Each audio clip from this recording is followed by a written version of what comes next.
En direct et en Facebook Live avec Alexandre Fauché, Jean-Marc Cotier, puis Philippe Barrière, le président de la Pastourelle. On parle de cette 23e édition qui aura lieu au mois de mai 2023. Philippe, l'ouverture des inscriptions, ce sera demain à 20h. On va parler bien sûr des courses classiques de la Pastourelle, mais avant, on parlait des nouveautés il y a quelques secondes hors micro. J'aimerais qu'on revienne là-dessus parce que il va y avoir 3 grosses nouveautés cette année, Philippe. Oui, 3 grosses nouveautés. Principalement l'ouverture aux VTTistes avec assistance électrique. Donc ça, c'est très récent. Dans les premières communications, on n'en avait pas parlé.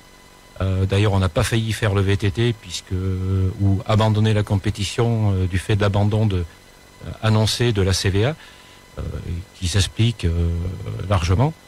En fin de compte, c'est le comité départemental cycliste qui reprend un peu la main, avec comme club de support, parce qu'il fallait un nom, la CVA. Et on a décidé mercredi d'ouvrir, puisqu'effectivement il y a une demande aussi là-dessus. Ouais. Et il y a des possibilités d'anciens, des cyclistes, des VTTistes qui ont pris un peu d'âge et sur laquelle la difficulté devient un peu trop plus importante. Et puis des jeunes qui veulent pas souffrir, quoi. Voilà. Et puis pour parer aussi au fait qu'il y en a qui partaient quand même là-dessus sur le raid. Donc le fait de ne pas mélanger. Donc du coup, un quart d'heure avant, on va faire le raid avec un classement sur les vélos avec assistance électrique. Donc 2 courses bien distinctes, hein, Alex. Ouais, ce que j'allais dire. Et pour être en musculaire, moi, c'est vrai que c'est génial parce que quand on faisait quand on fait n'importe quelle course, qu'il y a des vélos électriques, toi t'es en musculaire, il te double dans les montées, tu les redoubles dans les descentes, il te redouble dans les montées, tu les redoubles dans les descentes. À un moment donné, tu pètes les plombs. Et en fait, voilà, c'est génial. Ça va permettre à tout le public, tout le monde de participer. Et même, il y en a, par exemple, si Jean-Marc est en électrique et moi en musculaire, ça va nous permettre de faire la même course en même temps. À aucun moment je te passerai devant toi. Ouais, c'est ce que j'allais dire. Tu verras pas faire le yo-yo. Non, là ça va pas être possible. On a une petite photo de toi, Alex. Je pense qu'on doit pouvoir la sortir. Rémi qui devrait nous la montrer. C'était toi l'année dernière. C'est moi assis. C'est moi électrique. Elle est arrivée, ouais. Je crois que c'est moi assis en train de le regarder. Je crois. C'est possible. Ouais. J'avais testé la nouveauté de l'année dernière, les 40 et quelques, la petite variante pour être alors avec vous au micro. Ouais. Bon, t'avais testé donc la rando, parce que là c'est pareil, on avait essayé de proposer des choses, mais on n'a pas eu de retour sur la fréquentation. Ça faisait prendre 2 ou 3 kilomètres de route, qui n'était pas forcément pour arriver au col de Néron. Arriver au col de Néron, pas forcément idéal. Donc on a besoin de proposer des nouveautés, puisque cette année, il faut savoir qu'on a perdu, si sur l'ensemble la manifestation, on a gagné énormément de participants, bon, peut-être du fait du championnat de France. Ouais. Rien que sur la course à pied, on a quand même gagné 767 participants de plus que l'année d'avant. Par contre, sur le vélo, on en a perdu 297. Mais je te dirais que c'est assez cohérent par rapport à nous, ce qu'on organise à la Dérive Chaîne. On a également perdu pas mal de pratiquants sur les grands parcours de la Dérive Chaîne cette année.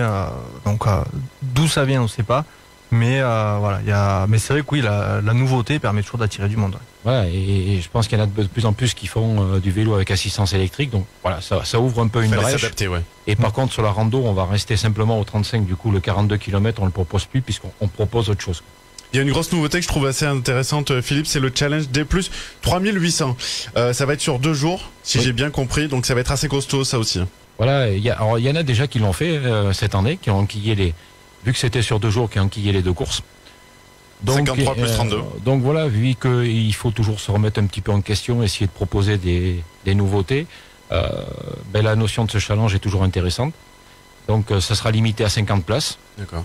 Les gars vont concourir avec les dossards identiques à chaque compétition, mais avec un maillot différent. On va leur attribuer un maillot différent. Et puis voilà, donc je pense qu'il y a quelques fadas, on va dire, qui vont s'y lancer. Ouais, c'est dans l'air du temps. François Daen avait proposé ça il y a 3 semaines, un mois, voire peut-être à peine plus, où notamment une équipe du Quintaliété avec Diana Combel, c'était sur 3 jours et tous les jours il faisait 40 bornes avec 2000 de D+. Ils avaient enchaîné ça sur 3 jours. Mais je pense que ça va trouver son public, ça. Ouais. Il y en a 2 qui ont fait en enchaînant les 2 compétitions. C'est Christophe Basson et Karine Sanson. Qui avait gagné en VTT. Qui avait gagné en VTT, qui avait gagné. Il avait posé les chaussures de cycliste et puis il avait pris les baskets et il était parti sur le 32. Idem pour Karine Sanson. D'accord. Bon, voilà. C'est pour les. Mais ça, c'était le même jour. Hein. C'est pour les costauds. Il manquait que la piscine pour faire du triathlon.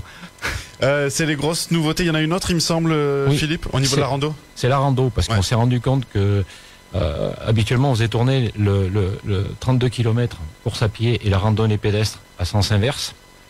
Du fait de pouvoir voir les uns pouvaient encourager les autres, et ainsi de suite. Bon, on s'est rendu compte qu'il y a des passages très réduits, notamment autour de la brèche d'Enfloquet, qui posaient problème parce que ils se retrouvaient là en face à face.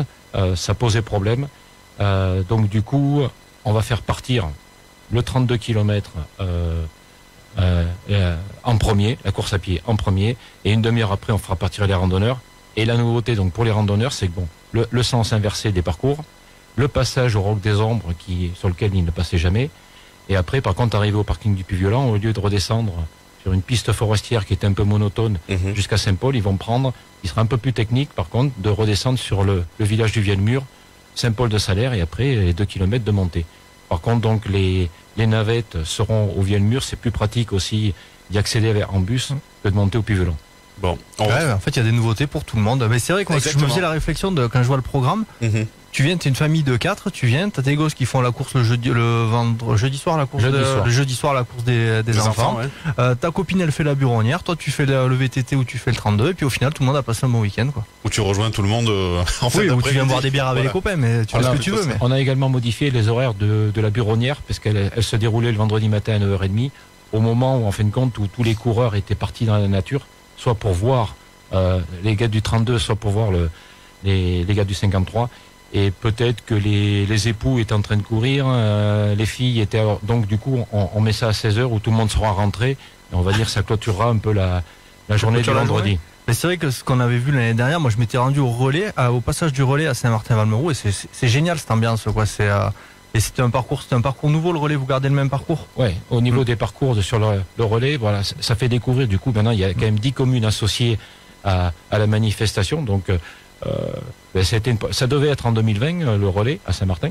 Après en 2021, on a pu le faire en 2022. Il y a quelques petites choses, des petites choses à peaufiner, mais voilà, c'est un investissement un petit peu de 440 bénévoles qui ont été présents cette année, qu'on a pu faire revenir. Ça n'a pas été simple, mais voilà.